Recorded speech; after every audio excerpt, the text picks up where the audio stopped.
জানো তো, কদিন ধরেই না আমার একটু কুমড়ো শাক খেতে ইচ্ছে করেছিল। তো আমাদের বাড়িতে টুকটাক সবজি চাষ হয়, তো সেখানেই একটা কুমড়ো গাছ লাগানো হয়নি, একটা দানা পড়ে কুমড়ো গাছটা হয়েছিল। তো মাঝখানে হয়েছিল, তো সেই গাছটা আর তুলে ফেলেনি। তো সেই গাছটাই ছড়িয়ে ছিটিয়ে অনেকগুলো ডালপালা মেলেছিল। তো ভাবলাম যদি দুটো কুমড়ো হয়, আর কুমড়ো ফুল দিয়ে বড়াও খাওয়া যাবে। তো অনেক দিন অপেক্ষা করার পর কুমড়ো সেভাবে ধরেনি, একটা দুটো ফুল ফুটেছে, খুব একটা পুরুষ ফুল স্ত্রী ফুল সেভাবে ফোটেনি। তাই গতকাল গাছটা না কেটে ফেলেছে। তো সেখান থেকে কটা আগা আমি কেটে রেখেছিলাম কুমড়ো শাক খাবো বলে।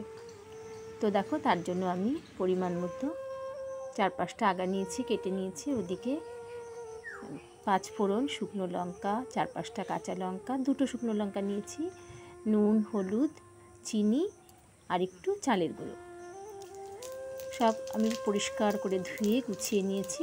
আর এদিকে দেখো, কড়াই গরম হয়ে গেছে। কড়াইতে 2 টেবিল চামচ সর্ষের তেল দিয়ে তাতে আমি 5 ফোড়ন দিয়ে দিলাম। তার সাথে 2টো কাঁচা লঙ্কাও চিড়ে দিয়ে দিলাম। তো 5 ফোড়নটা যেই চটপট করে ফুটতে শুরু করবে, আর শুকনো লঙ্কাটার থেকেও একটা ভাজা গন্ধ বেরোবে, তখন কিন্তু আমি যেই আলুগুলো লম্বা লম্বা করে কেটে রেখেছি, সেই আলুগুলো কিন্তু আমি হালকা করে একটু ভেজে নেব। তোমরা এখানে গোল গোল করেও আলু কাটতে পারো। তো আমি যেহেতু কুমড়ো শাকের ডাঁটাটা লম্বা লম্বা, সেই জন্য আমি তার সাথে ম্যাচ করে আমি আলুগুলো লম্বা লম্বা করে কেটেছি। আর এর সাথে আমি প্রায় 15-20টা কাঁঠালের দানা ভালো করে কেটে নিয়েছি। আর দেখো, 4-5টা বেগুন নিয়েছিলাম। তো সেগুলো আলুটা হালকা করে ভাজা হয়ে যাওয়ার পর তারপরে কিন্তু আমি বেগুন এবং কাঁঠালের দানাগুলো দিয়ে দিলাম। এবার এগুলো একটু হালকা হাতে নাড়াচাড়া করে, খুব একটা ভাজবো না, একটু হালকা হাতে নাড়াচাড়া করে তারপরে কিন্তু আমি দেখো কাঁচা লঙ্কা 4-5টা কাঁচা লঙ্কা আমি চিড়ে রেখেছিলাম, সেটাও দিয়ে দিলাম। আর আগেও যে 2টো শুকনো লঙ্কা ফোড়নে দিয়েছি, তোমরা তোমাদের পছন্দ মতো ঝালটা কম বেশি করে দিতে পারো। আর দেখো, যেই একটু বেগুন এবং কাঁঠালের দানাগুলো হালকা ভাজা হয়ে গেছে, এবার কিন্তু আমি নুন আর হলুদটা দিয়ে দিলাম। নুন হলুদটা দিয়ে একটু নাড়াচাড়া করে নিয়ে সামান্য একটু জল দেব, দিয়ে যাতে হলুদটা পুড়ে না যায়।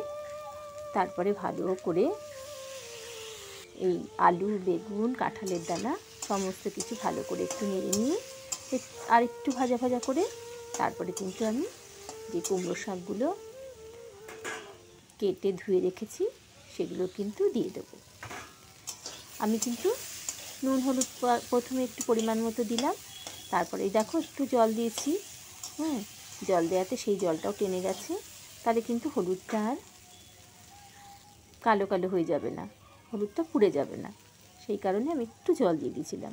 এবার কেটে রাখা কুমড়ো শাকগুলো দিয়ে দিলাম।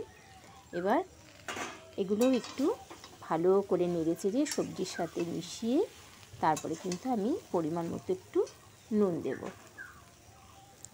এবার গ্যাসটা কমিয়ে বাড়িয়ে, এই সময় কিন্তু গ্যাসটা কমানো আছে, নাহলে কিন্তু নিচ থেকে সবজিটা ধরে যেতে পারে। দেখো, যে কোনো সবজিতে আমরা যখন নুন দিই তখন একটু জল বেরোয়, তাই আমি নুন দিয়ে এবার কিন্তু ভালো করে উল্টে পাল্টে সমস্ত সবজির সাথে ভালো করে মিশিয়ে নেব। ভালো করে মিশিয়ে নিলে সারা জায়গায় সমস্ত সবজিতে নুনগুলো লেগে যাবে এবং সবজিগুলো তাড়াতাড়ি নরম হয়ে যাবে। দেখো, আস্তে আস্তে কিন্তু সবজিগুলো নরম হতে শুরু করেছে। এবার সবজিগুলো সমস্ত নরম হলে তারপরে কিন্তু আমি একটু পরিমাণ মতো জল দেব। পরিমাণ মতো জল দেব কারণ আমি তো ডাঁটা বা আলু কোনোটাই সিদ্ধ করে নিইনি, তাই একটু। আর আমি এই কুমড়ো শাকটা একটু গায়ে ঝোল রাখবো, যাতে আমার একটু গায়ে ঝোল রাখলে আমার খেতে ভালো লাগে, সেই কারণে। তোমরা যারা চাও তারা একদম মাখা মাখা করতে পারো। আমি কিন্তু গায়ে একটু ঝোল রেখেই কুমড়ো শাকটা রান্না করব। আমার এই ঝোলটা দিয়ে ভাত মেখে খেতে না ভীষণ ভালো লাগে। আর ওই নুন মিষ্টি একটু চড়া দেব, দিলে কি হয়, আমার ওই কুমড়ো শাক দিয়ে কিন্তু আমার অর্ধেক ভাত খাওয়া হয়ে যায়। তো দেখো, আমি যেখানে রান্না করছি তার চারিপাশটা আমাদের বাড়িতে অনেক গাছপালা আছে, সবুজে সবুজে ভরা। তো সেখান থেকে আমি তোমাদের আমাদের বাড়ির পরিবেশটা একটু দেখিয়ে দিলাম। দেখো এবার ঝোলটা যেই ফুটতে শুরু করেছে, আমি এখানে যাতে শাকগুলো ডুবে থাকে, একদম যাতে ডুবে না যায়, সেরকম পরিমাণে আমি জল দেবো, দিয়ে তারপর ঢাকা দিয়ে দেবো। 7 থেকে 8 মিনিটের মতো আমি কিন্তু গ্যাস কমিয়ে একদম ঢাকা দিয়ে রেখে দেবো, যাতে কুমড়োর ডাঁটাগুলো এবং আলু, কাঁঠালের দানা সমস্ত খুব ভালোভাবে সিদ্ধ হয়ে যায়। তারপরে আলু, কাঁঠালের দানা, ডাঁটা সমস্ত সিদ্ধ হয়ে গেলে আমি কিন্তু হাতা দিয়ে, দেখো হাতাটা এরকম ঢুকিয়ে হাতা দিয়ে কিন্তু হাতার পিঠ দিয়ে কিন্তু আমি ঘাঁটবো না, হাতাটা এরকম ঢুকিয়ে আমি কিন্তু ভালোভাবে কুমড়ো শাকটা নেড়ে দেবো। আর যে কাঁচা লঙ্কাগুলো দিয়েছিলাম সেগুলো একটু ফাটিয়ে দিলাম, যাতে একটু ঝাল হয়, কারণ আমি একটু ঝাল, নোনতা, মিষ্টি এভাবেই শাকটা করব, সব কিছু একটু চড়া দিয়ে। তোমরা তোমাদের পরিমাণ মতো যারা মিষ্টি খাও তারা মিষ্টি দিতে পারো, আর যারা মিষ্টি খাও না তারা মিষ্টিটা স্কিপ করতে পারো, সেখানে তোমরা একটু মিষ্টি আলু বা মিষ্টি কুমড়ো এর সাথে যোগ করে দিতে পারো, তাহলেও কিন্তু টেস্টি হবে। আর আমার এই ভিডিওগুলো তোমরা যারা দেখছো তারা অবশ্যই কিন্তু লাইক, কমেন্ট, শেয়ার করো। আর যারা যারা এখনও আমার চ্যানেলটি সাবস্ক্রাইব করোনি তারা কিন্তু অবশ্যই আমার চ্যানেলটি সাবস্ক্রাইব করে দিও। দেখো আমি হাতা দিয়ে ভালো করে কেটে দিলাম। এবার ওই যে চালের গুঁড়োটা আমি রেখেছিলাম, দেখো পরিমাণ মতো একটু আমি 2 চা চামচের মতো এখানে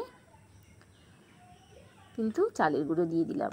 এবার আবার হাতা দিয়ে কিন্তু আমি ভালো করে মিশিয়ে দেব, তাহলে কি হবে, গ্রেভিটা একটু ঘন মতো হয়ে আসবে, খেতে কিন্তু খুবই টেস্টি হবে। এবং নামানোর আগে আমি কিন্তু নুন, মিষ্টি ভালো করে চেক করে নেব। আমি এখন কিন্তু যেই নুনটা আমার এখানে চিনিটা আমি কিন্তু ডাস্ট করে রেখেছি, এবার এই চিনিটা আমি এতে দিয়ে দিলাম। এবার নুন, চিনি সমস্ত কিছু দেওয়ার পর আমি কিন্তু নামানোর আগে এটা ভালো করে চেক করে দেখে টেস্ট করে নিয়ে তারপরে কিন্তু আমি এটা নামাবো। দেখো গায়ে কিন্তু একটু ঝোল আছে, একদম কিন্তু আমি শুকিয়ে ফেলিনি, আমি এভাবেই পছন্দ করি। আর তোমরা যদি চাও তাহলে একটু জলটা কম দিয়ে কিন্তু ঝোলটা টানিয়ে নিতে পারো, বা জলটা কম পরিমাণে দিতে পারো, গ্যাস কমিয়ে বাড়িয়ে তোমরা ভালো করে সিদ্ধ করে নেবে। তোমরা সবাই খুব ভালো থেকো, যারা যারা আমার চ্যানেলটি সাবস্ক্রাইব করেছো তাদেরকে অনেক অনেক ধন্যবাদ।